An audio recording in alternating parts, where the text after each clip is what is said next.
Broadcast is now starting. All attendees are in listen-only mode.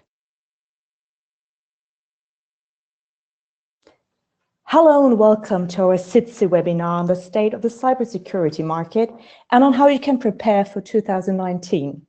Your host will be Mathieu Poujol, head of our cybersecurity practice. My name is Wiebke Lörcher. I'm part of the marketing team of technology. And at the beginning, I would like to briefly explain the question function. Please post your questions during the webinar in the panel on the right-hand side. Mathieu will respond to the questions at the end of the webinar. If the time will run out, your questions will be responded by email, so nothing gets lost. This session will be recorded, and we will share the video and the presentation right after the webinar, latest tomorrow. So I'm going to hand over to Mathieu Poujol. Hello, Mathieu. Thank you, Wiebke. So Mathieu Poujol speaking. Happy to have all of you on board. First of all, maybe you have seen that our logo has changed. We are called now Technology, so don't worry, and still the good old pack or any other brand you were knowing like CXP Group or Ardor. We are just unifying our brands under one umbrella, but for our businesses, nothing has changed. So today I will present what is our view on the market for the year to come. I will present to you also with data, and I will present what I'm thinking is the next big thing.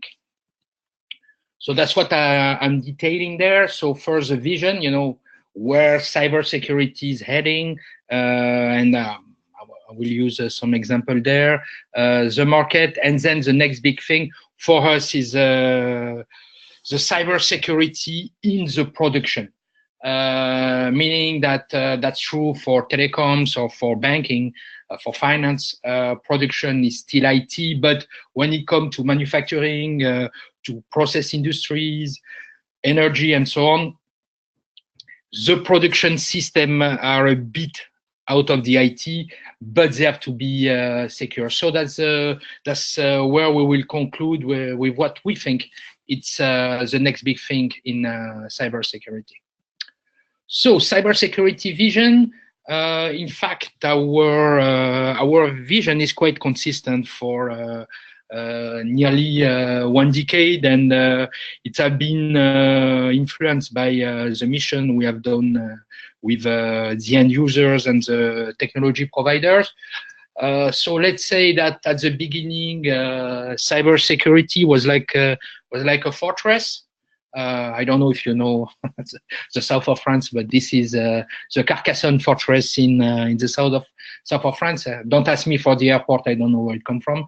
But what is important there is to see that the fortress is mainly what we call the perimeter security. So you can compare it also to a coconut, if you like fruits image, very hard outside, but once you get inside, it's really easy. You don't have a lot of entrance, and so you don't have a lot of interaction. But what is very difficult there is when you get a digital economy. With a digital economy, you have to make holes in those walls. In fact, that's what we had if we were still in the images of from the history. That's what we get when the Renaissance happens in Europe. They start to open doors everywhere and to get more business way to get inside the city. So that's very interesting. That's the first line of defense. But what we are thinking that the best for our digital era is to have the cybersecurity architected like we do inside airports.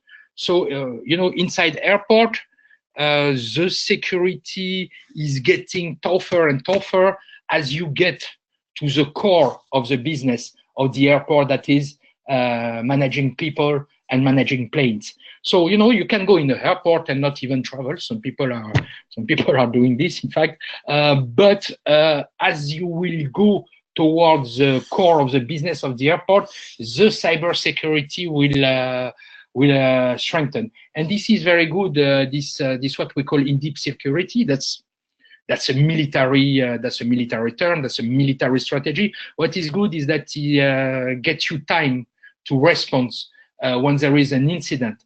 It permits also much more flexibility, adaptability, and agility in a flux-driven economy. So that's a kind of very well adapt cybersecurity architecture when we are talking about digital economy, digital company, and so on. So that's let's say our way of seeing cybersecurity architecture. If I go to the concept, you know, since I started the IT, I'm quite old now, so it was with the mainframes. Then we get to the Unix system. Then it becomes the ERP, the SOA, and so on. Now we have several ways to make a cloud. The IoT is coming, the microservices. All of this makes the system very, very complex. And this complexity means that securing them is very difficult. So that's why what is very important, what should be the first step when you are doing cybersecurity is to get visibility, to know where are your assets, to be able to manage it.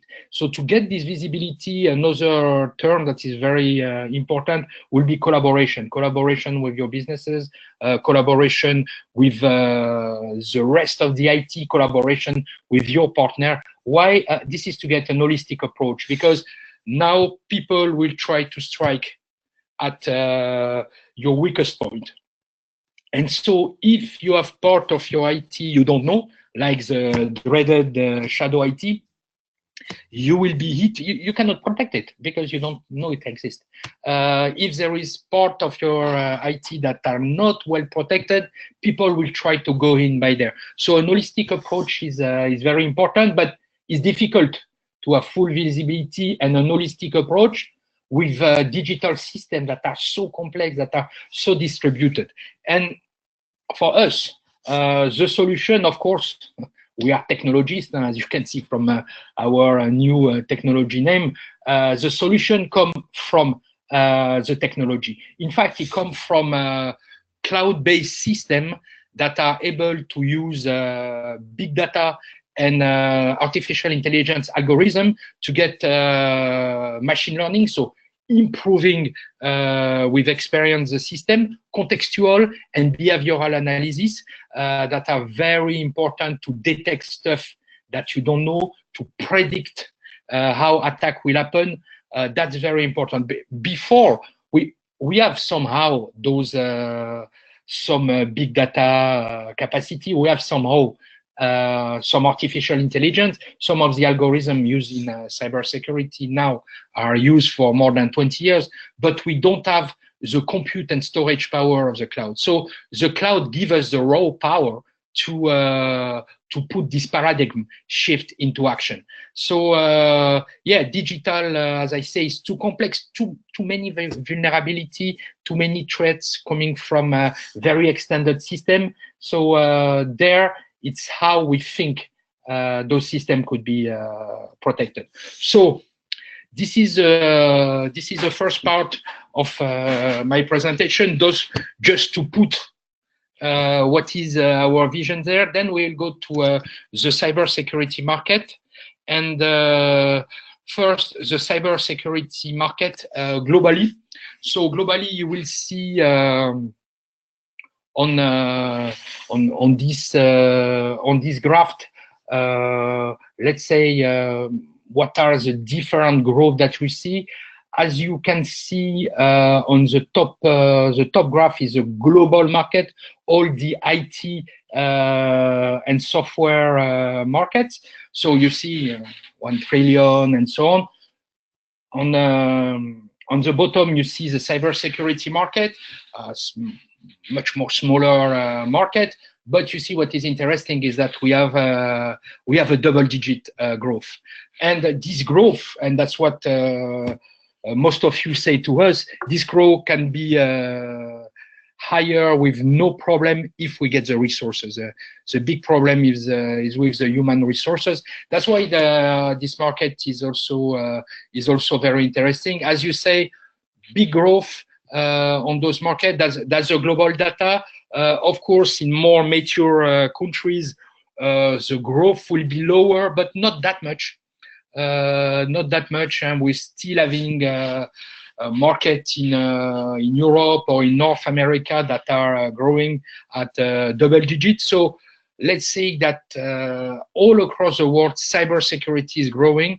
All across the world, we have need for cybersecurity. Cybersecurity is quite a differentiated market. So here you see the 4 different segments we have as a standard inside SITSI. Of course, we can more than triple this number of segments as a custom when clients are asking us. But as a standard, we have those 4 segments. As you are seeing, the more mature one, what is infrastructure? In fact, in the infrastructure, you have mainly the network cybersecurity and the endpoint cybersecurity. Those 2 are very mature market. But as digital systems are extending, the growth is still big. It's 8%, and is still interesting because normally they are considered as a mature market, but their growth is still very interesting. Then you have ID and access management. That's the same. That's something that always have existed, because ID and access management is nearly as old as cybersecurity. But nowadays, with the explosion of IDs, and now, for example, with the IoT, you will have also machine with IDs. There is a renewal of ID and access management at the digital era that is quite interesting. Data and application, that's where are your valuables in an IT system. So a lot of companies are really start to discover, they realize that they have to protect better this part of their IT, because that's where the attacks are the most dangerous. And of course, as I say before, there is a lot of complexity, and you have to govern this complexity, because of course, cybersecurity is just about risk. And there is a new vector in cybersecurity, the compliance. With the strengthening of compliance rule all across the world, and especially in Europe with the NIS and the GDPR directives, this part of the cybersecurity market has been growing very, very fast. Again, it was limited by the lack of resources. So a very diversified market that go from the smallest company to the biggest company, that is quite constant all across the verticals, the industries, even if some of the industries are very intensive in cybersecurity, like, for example, the military or the finance, but it's an interesting market. And it's also an interesting market because it's both a mature market and a still dynamic market. While normally when you get mature as a market, you get less dynamic. But cybersecurity is nearly as old as the IT. Cybersecurity is a mature market and is still dynamic. So that's a big difference in the market. If we are looking at the players, so in this top 20, there is no huge differences with the normal IT service rankings that we publish inside SITSI, but there is some. I will explain myself. What we see, of course, we see the global IT service company. Let's say the top 10 are there, and the 6 Americans, the 2 Japanese, and the 2 French, they are there. They are present in this cybersecurity ranking. But there is other company that are present also. The defense, homeland, and security contractor, who are very big company, like you can see there, Leidos. General Dynamics. You see those companies are US focused company like Northrop Grumman also, or BAE System, the UK player. So we see those type of companies. They have their work to say in cybersecurity, especially of course with their let's say normal and classical clients that are defense, homeland security, government, and so on. But more and more, they are increasing their reach toward the civilians market. Then there is the telecom operators. Why? Because let's not forget that all of our digital economy, our cloud system are based on networks, and in the networks, telecom operators rules. So you see also in this ranking a lot of those major telecom operators. Some company that could be missing, but they are above the top 20. They are the global Indian company, but I'm guessing about what I have seen this year, that some of them will make it to our 2018 ranking. They will make it in their 2019 revenues because they're having fast growth. They are recruiting a lot, and most of the ones that I have seen are have a sound strategy. So that will be maybe a change in our next year ranking. If I make some comment on those on this cybersecurity market, so I speak about some of the market there. What is interesting that cybersecurity too is doing is digital transformation. So there is new cloud-based technology. For example, we have a mission in Europe to help a big energy company to select identity and access management platform that is not cloudified. And I tell you, it's very difficult. So most of the new technology are cloud-based. And in fact, it's another survey you can find on our website. It was only made in France, but it was quite interesting that people are choosing cloud computing because with cloud computing, they have the access.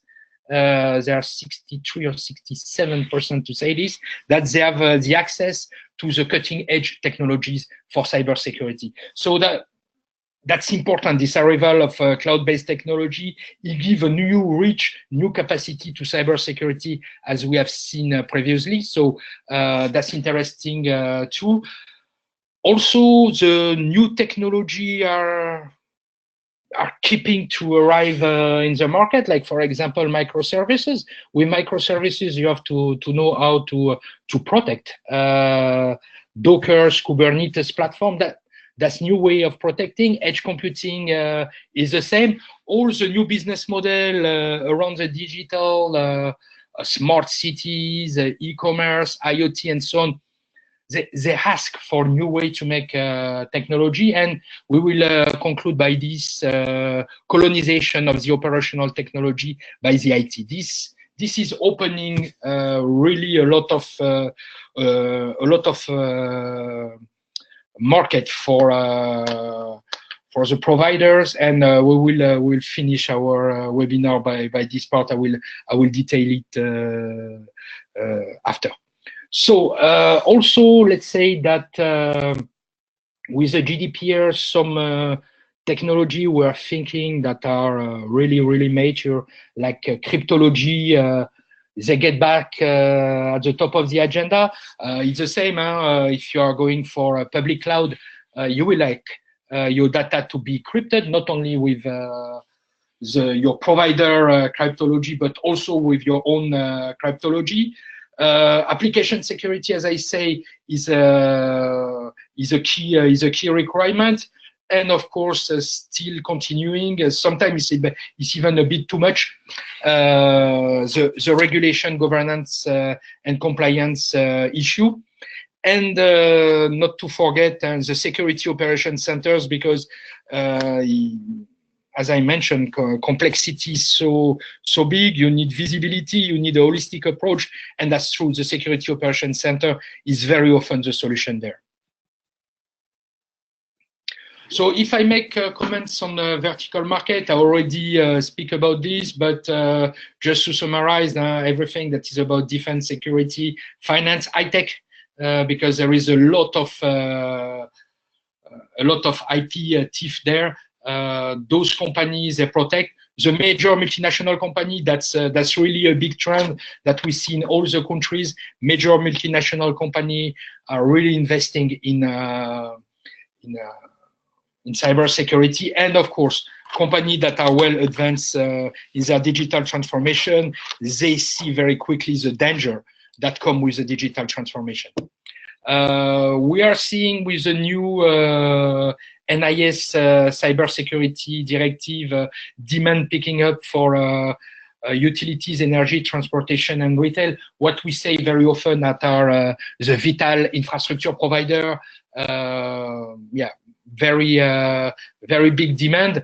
And of course, manufacturing. I think manufacturing is a sort also of the new frontier for cybersecurity, because you have seen we can control fully a car with the technology we have, and that's a bit frightening. So that's an interesting point.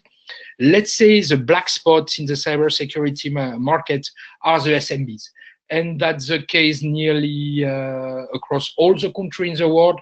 It's very difficult for those companies to put enough investment in cybersecurity, while they are more at risk than the big company. Big company, if they have a very huge incident, like what happened to for example, to Sony 2 times, they have the biggest incident of the year in cybersecurity. But you know, the company doesn't go down.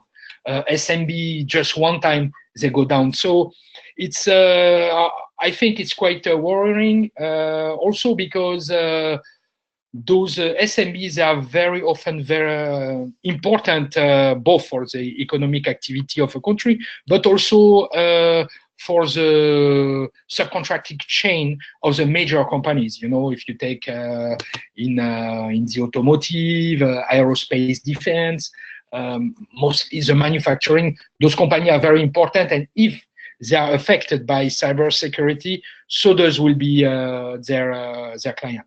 So that's somehow a dark spot in the cybersecurity landscape. So the next big thing, I will present you there a survey we have done this year that has been published. You can find it in our website completely.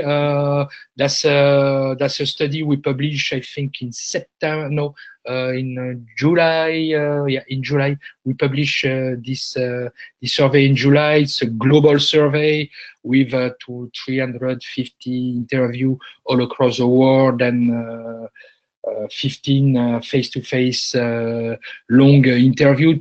So it's a very well done product, and we get to very interesting conclusion there. And what I want to do now is to share some of them with you, so it gives you a view on what is the potential of this type of cybersecurity. I don't say it's easy to get there, to be relevant in this market, but there is a huge potential.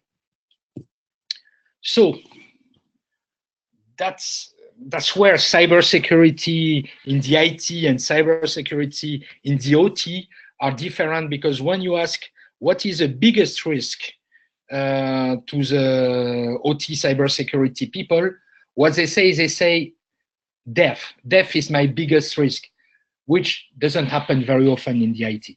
And this has a lot of issue in liabilities for companies. So let's say that the risk level with IoT, ICS, or OT system could be quite higher than with traditional IT. Also, quite quickly, you go to damage in the products. For example, I was with a big manufacturer last week. We were speaking about the cybersecurity of public clouds, and the issue was that if they ship a product, their product have a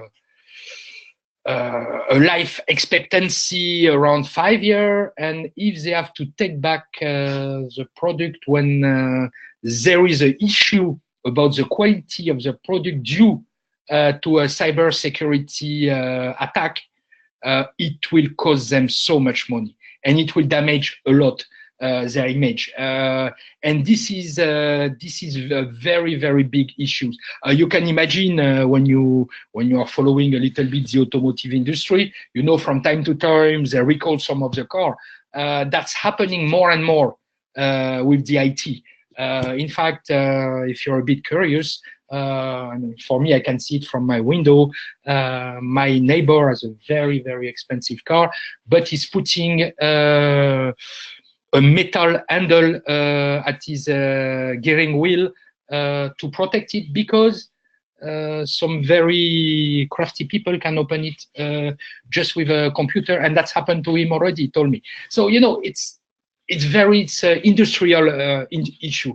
And, you know, with this, you will lose customer confidence. Imagine you put 100,000 euro in a car, and a smart guy open it in 5 minutes. You say that's not quality. Well, you know, you expect some level of quality due to the price you pay for this car. So that's important. Another stuff that for me is still not that high are the two last items: loss of IP and loss of business opportunity. We know that with the biggest attacks, sometimes they are state-sponsored attack. That's the #1 issue. So that will be the case with very high-tech company, or with a very large multinational like Boeing or Airbus or stuff like this. But here, for me, it's a little bit lower than the real risk that present this type of loss. So now the top challenge, as you see, and this we have it in all the cybersecurity market. But imagine here, it's a specialist cybersecurity market. So finding the right resources is very, very difficult.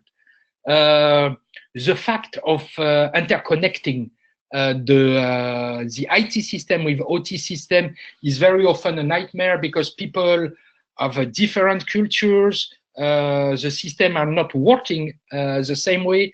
Many of the IT system have already jumped to the airport type of cybersecurity, while the ICS system, they are still in the fortress type of cybersecurity. So it's very difficult to have those two worlds speaking together. Of course, the thirdism, as you see, the lack of awareness, that's a very big one. On the fourth one, we get back also to resources, and the fifth is about the complexity of those environments. If I look now with what those companies they want to do quickly, incident response program, because what is a problem when you are in a production chain is that if you have to stop a production chain, for example, in some process industry, you will have to lose a lot of materials, and it could be very, very expensive. One day we have worked with this with Airbus. They calculate that each hour that their chain, one of their chain in Toulouse, is stopped. It costs them €1 million. So you can make the math. It can go very big. Here you see also everything that is about security awareness is quite important. They know also that the compliance will come already. There is some compliance in some advanced industry, but it will come to them. They also have to manage those connected devices. We speak about connected car and so on. That's true. That's an issue. And of course, a dedicated budget, but that has a link with the awareness that is still not there that much. Finally, if I look at some of the findings, let's say that budgets are quite okay. They are increasing, but there is not that much difference than with the standard cybersecurity. But we are thinking that this will grow higher and higher. And the second question in this slide is about the breaches. And believe me or not, the NotPetya incident that happened in Eastern Europe has a huge impact with manufacturing and process industry and energy industry all across Europe, because those guys, they discover, oh, we could be attacked like this. They could shut down our production. And this has a very big impact with the decision taker, because there, the risk of a company are in the hand of the executive committee. Is not anymore the cybersecurity guy. It's in the hand of the executive committee. So a lot of those companies have understand this, and some of the companies have started to move, for example, cybersecurity from the IT to the quality.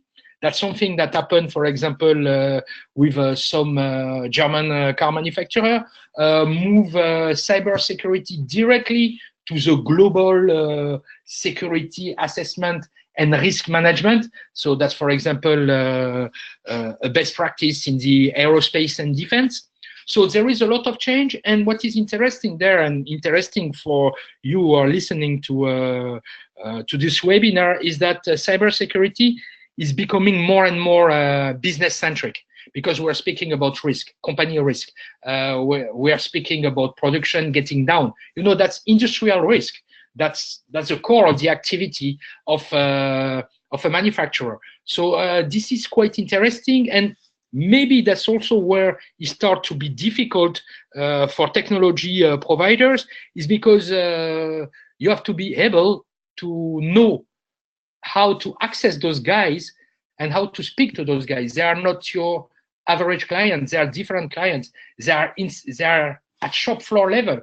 They are managing business entity, aka the factories, and sometimes they are not well linked to the rest of the IT that are your classical clients. So what we see in the market is that a lot of players are now preparing their IoT/ICS/OT. You can add SCADA, any buzzword you like, but they are preparing to go on those operational technology, cybersecurity. Why? Because they know that as for cybersecurity, that was a key catalyst for doing the digital transformation. This type of cybersecurity, this type of OT cybersecurity, is a key catalyst for doing stuff like Industry 4.0.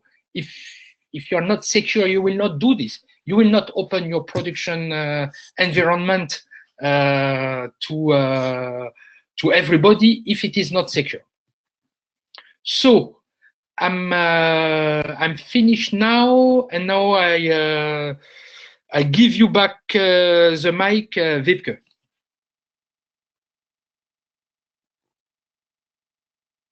Oh, maybe we are. Hello, welcome back. Now I just want to repeat that you can ask your questions in the panel on the right-hand side, and we already got some questions, Mathieu. Oh, nice. One is a more general one. It's more like, what do you think is the biggest weakness of today's IT systems, or the weaknesses of systems today? Okay, so maybe I was not that clear, but you know that happens of sometime when you are passionate about something, you don't insist where you should. So if you remember at the beginning of the presentation, I had a focus about complexity. In fact, I'm really thinking that's the biggest weakness. Is the complexity. And you know, when you look at the complexity, it's so in itself complex, because for example, if you want to tame complexity at enterprise level, you say, okay, yes, cybersecurity centrally managed, but when you're a big company, you will have a lot of issue because of this. For example, that was the case with a big food manufacturer from the US. They try to do this, so they have patch routines all across the world. And it happened that one of those patch routines happened at not the best moment. And this patch make all the production of food stop, which means that all the food was lost. So it was not the food that was expensive. It was, you know, you cannot just simply throw all the food in the Volga, because it was in Russia. You have to recycle the food, and that was very expensive. As a result, and for me that was quite funny, but as a result, the factory executive has forbidden the entrance of the group cybersecurity people for 3 months, which is quite long. At the end, everything go back to normal, but then they decided to have a local control. So you know that's what is very difficult in those companies to be centralized, to be decentralized, and how to tame complexity. So taming complexity is really, really difficult. And for me, that's the biggest weakness. Another question? Yes. One of the participants asks where he or she should start to secure his OT systems. Wow, that's that's a good question, but that's a question that's really depend on the system. Let's say that as always, when you start to have a cybersecurity strategy, you have first to make asset management. So as I say, knowing what you have to secure, that's the first step. Then when you know everything that you have to secure, you have to classify it according to the criticity of the process and the criticity of the data that are used by those processes. When you have this, my gut feel is that you start by the basic stuff. You start, and normally it's already there in most of the company. You start by a good perimeter defense, because you have to stop somehow where it is. But then after, you are very quickly, you have to focus on incident and response management. That will be your fourth step. And then what is interesting when you start to have some maturity is to put a security operation center. And very often the security operation center will have to be dedicated to ICS, OT system, because as you know, the protocols are quite different, the machine are quite different, the technology are quite different, the people, the location, a lot of stuff are quite different. And as you may be guessing, it's a bit difficult to get the right technology and the right human resources there. So it's quite a daunting task. But as I say, what is good with normal cybersecurity, assess access management, vulnerability management, then data management. You know, they are very, very important.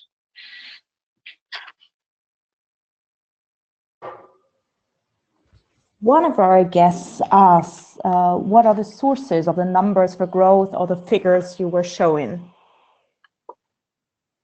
So you mean maybe how we are making the data? There is two aspects, like in fact our business.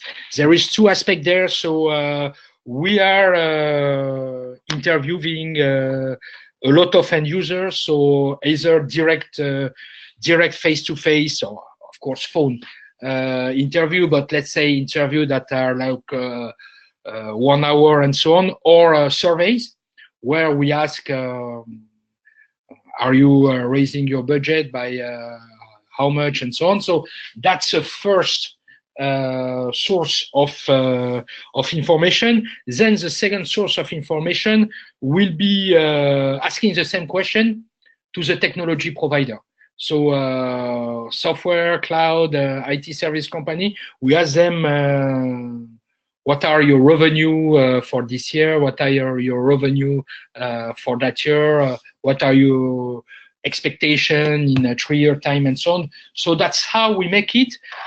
So we make it, and that's a very big differentiator in our company. It's a bottom-up approach, meaning we take the data from the company and then we consolidate on top of it. So we will not say, okay, France cybersecurity market is that much because it represents 5% of the global cybersecurity market. You know, we'll not make this simple mathematics stuff. We will add the revenue of the people who provide cybersecurity technology, and we will look at the budget of people who buy cybersecurity technology at local level. Of course, we cannot be totally holistic there. There is in some country we cannot do it, but that's the way we're doing our data, and that's also the way we ensure that our data locally are very well differentiated. For example, the German market is quite small in cybersecurity if we compare to the rest of the IT, because of some specific German laws and some specific culture. In Germany, cybersecurity was not until recently, until there have been a lot of attacks, in fact, was not a priority. Well, in country like France or the UK, where cybersecurity is, but you can add Russia, China, or the United States, where cybersecurity is driven by the military for a very long time, since it exists. And I will not make history, but the British are really the guy who invented during World War II the first step in cybersecurity. But yeah, for a long time, the military have been driving cybersecurity. They put a lot of investment there. Look, for example, Israel is really a cybersecurity Eldorado. Because military money is there. So yeah, cybersecurity is very diverse across the world, and that's this at technology we understand very well, is that there is a lot of differences, sometimes very stark differences between the country. Like for example, if you take the four biggest countries in Europe, you don't have the same leaders in the market. You know, the leaders will be, for example, there's the telecom operators. but those telecom operators are leader in their own country, but not leader. Orange is not leader in cybersecurity in Germany, and Dutch Telecom is not leader in cybersecurity in France. So, you know, there are very, very big difference. That's why we prefer this bottom-up approach, is because we can see the big differences that there is in between countries. And for our client, that's very valuable because they will invest where they should be investing, meaning in the specifics of the local market.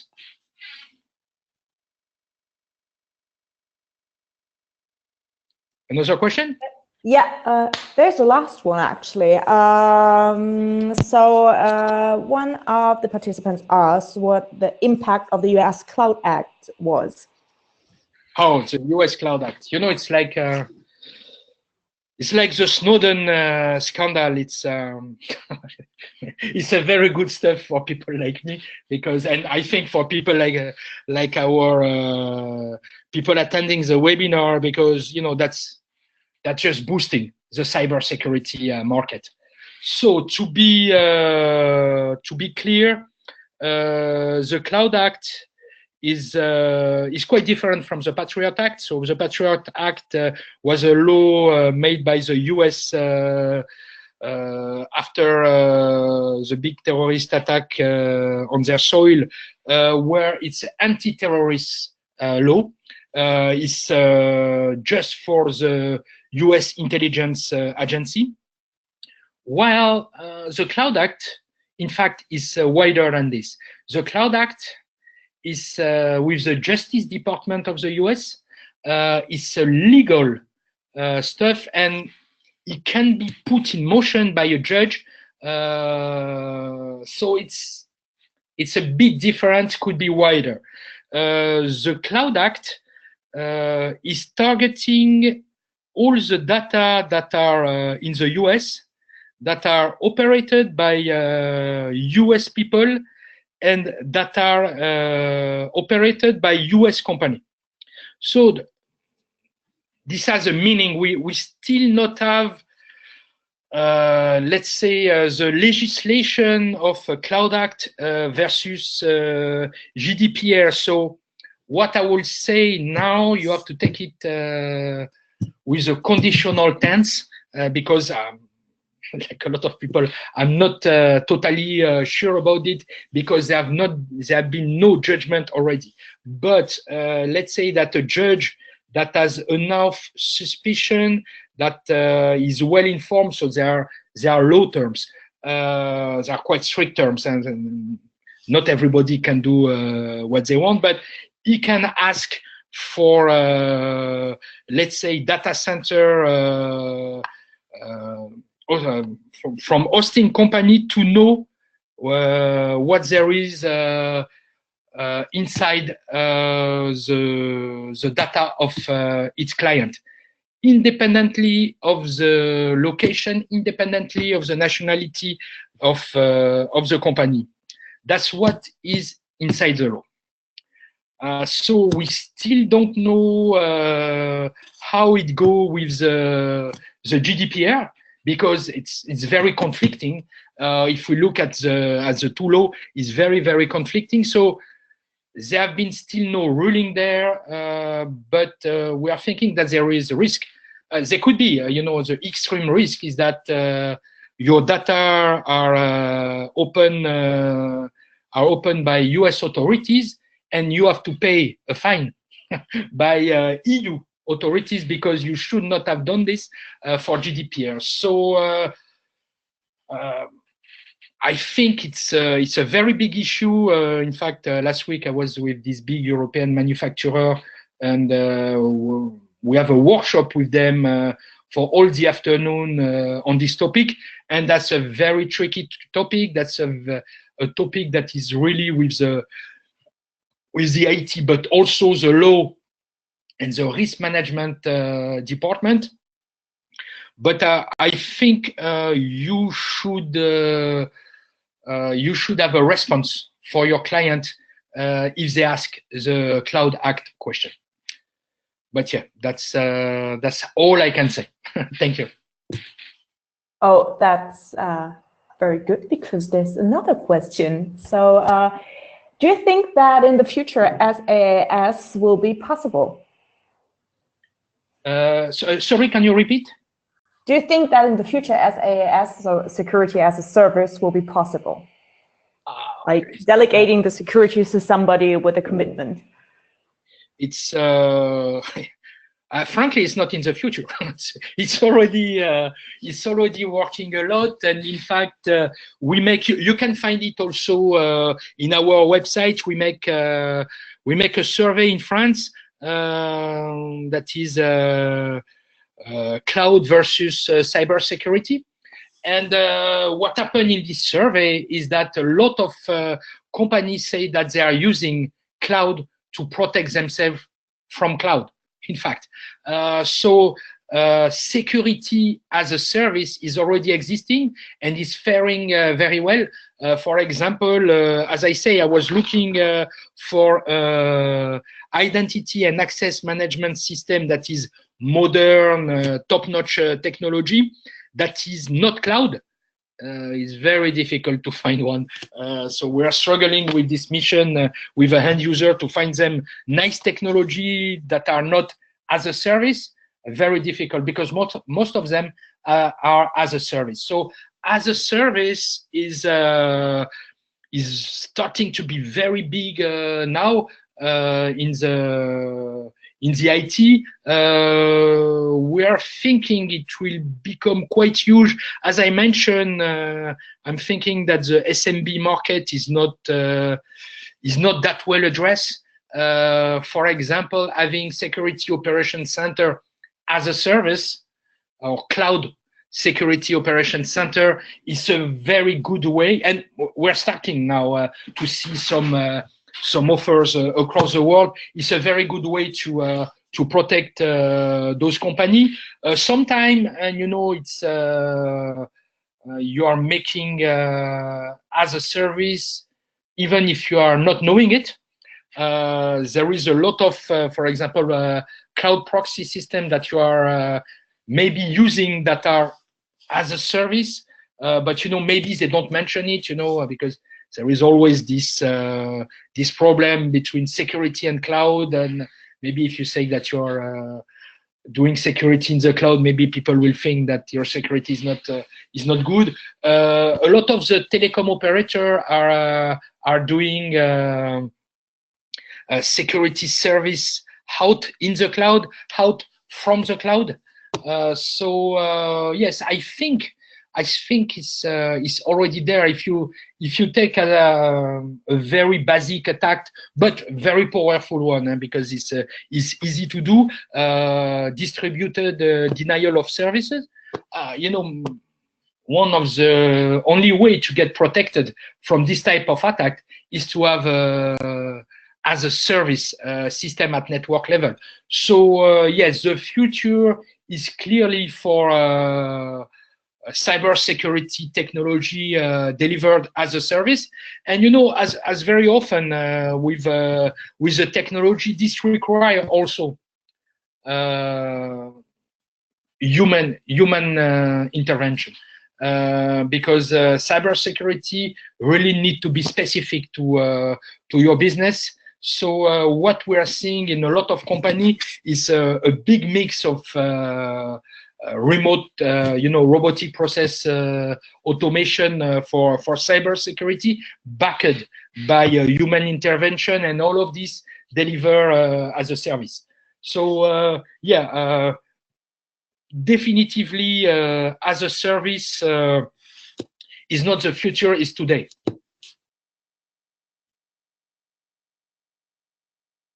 Thank you very much for your answers, Mathieu. So this was actually the last question in our question box. So if there are any questions after the webinar during the next few days, whenever, don't hesitate to contact us or prior Mathieu, and he'll get in contact with you so that everyone has got his question answered.